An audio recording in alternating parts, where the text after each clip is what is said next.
Hello. Today I'm going to reflect on our calling, and I'm going to preface this with a story from the Bible, a story of the calling of the disciple Nathanael. Here's the story. It's from John's Gospel. The next day, Jesus decided to go to Galilee. He found Philip and said to him, "Follow me." Now Philip was from Bethsaida, the city of Andrew and Peter.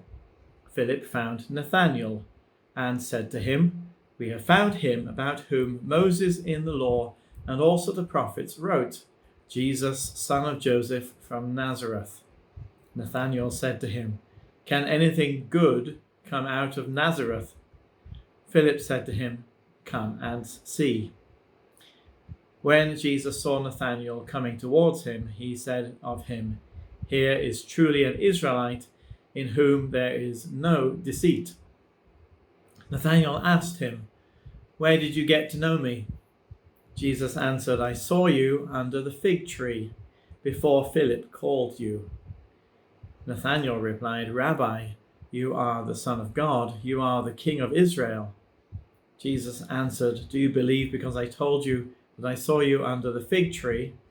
You will see greater things than these." And he said to them, "Very truly, I tell you, Nathanael, you will see heaven opened and the angels of God ascending and descending upon the Son of Man." So I invite you today to think about your calling. That means kind of your purpose in life, what God desires of you, how you live your life, what is God's will for you. And we use the word calling as it sounds like a voice speaking to us. Well, our calling might not necessarily be a voice, certainly not an audible voice out there in the world. I'd be surprised if you had that experience, although I have spoken to people who told me they heard physically the voice of God speaking to them. But I think for most of us, that would be a little bit troubling. And for most of us, it's more like an inner voice. And perhaps voice isn't even right there. The voice, we're using this metaphorically. That inner nudge, or that inner conviction that this direction is the right way to go, and that where I am right now is the right place to be. So think about that. And one way to think about one's calling, is to think about some of the decisive moments in your life, the things that have shaped you and made you who you are. Things that happened in your childhood, good and bad. Likewise in your youth and adolescence. What happened when you left home? The mistakes and errors we might have made in life, and the forgiveness and grace we've received along the way. When we've been in danger and trouble, and God has been with us, accompanying us, and hopefully rescuing us, taking us through that danger and threat. Sometimes it's hard to know God's presence in the particular moment, and looking back at it with the benefit of hindsight, we might be able to see that God was truly there, although we didn't sense it at the time. So that's the first point. Think about your calling, and I will think about mine also. And you have a calling. The second point is kind of based on this reading, this being seen by God. In John's Gospel, very multi-layered Gospel, when Jesus sees Nathanael, there's more going on there than just simply seeing him. Oh, there you are, Nathanael. It's more about being known. Jesus knows who Nathanael is truly at every level of his being. Jesus knows, Jesus sees, and Jesus loves. And it's from there that our calling arises, from this sense of being known and loved by God. So our calling affirms who we are. That's the first thing in our calling. We are called to be who we are, be true to ourselves, and that's always from there. That's the start of our calling. But there's more to it than that, isn't it? Because the calling also is about molding us and shaping us. And this is also true, evident in this little story about Nathanael. And we get a glimpse of this when Jesus says to Nathanael, I saw you under the fig tree. Now again, remember John's gospel, very multi-layered gospel. So when Jesus is saying, I saw you under the fig tree, he's not saying, I saw you earlier on today when you were hanging out under that fig tree. Well, he might be saying that, but if he was, then the reply from Nathanael would be like, oh, I didn't see you. Why didn't you come and say hello? That's not the way the dialogue goes. After Jesus says that, Nathanael is astonished. Why? Because Jesus is using symbolic language here.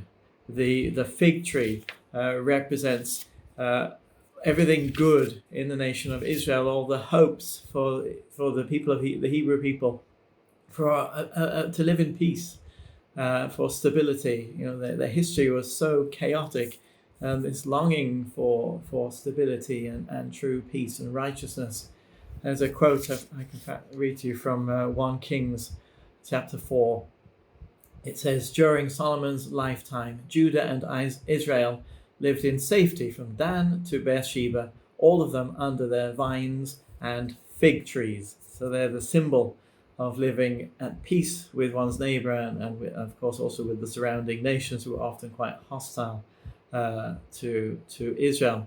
So the point is, when Jesus says to Nathanael, I see you under the fig tree, he's connecting with this deep inner hope and dream and vision that Nathanael has. This is in the heart of Nathanael. He always longs he relates to this metaphor of the fig tree. And Jesus knows that because he knows Nathanael. That's why Nathanael replies, wow, you are the King of Israel. You are the Son of God. Because Nathanael sees that Jesus understands his deepest longings and hopes and dreams and vision for the future. And that's also about our calling. Our calling isn't something foreign to us. God doesn't send us to do something that is, beyond our desires. In fact, it's quite the opposite. Our calling is to fulfill our deepest, truest desires and hopes and visions for the future and for our community, for our world. That's our calling. But there's one step further, isn't there, in the story? Jesus doesn't leave it there. Not only does he see and know Nathanael and understands his what's in his heart, he then says, but I'm going to do more than that. You're not only will you encounter your dream, fulfill your dreams, there's something extra. And then he talks about the angels coming up and down. That's a reference to Jacob's ladder. And no coincidence here. Remember, Jesus called Nathanael an Israelite in whom there is no guile. Jacob's ladder, Israel. Jacob was given the name Israel, the father of Israel. Jesus is saying to Nathanael, you're going to take on this role like Jacob, the true Israelite, and have this amazing vision of this encounter with the angels ascending and descending from heaven. So wonderful example, illustration of our calling in this story. We are called from who we are, and we are known and loved by God for who we are, and that's the foundation of our call. We're called to fulfill our dreams, our hopes, plus more. There's that unexpected extra surprise that God has in store for us that will be on top of all those wonderful other elements of our calling. God bless us in our callings.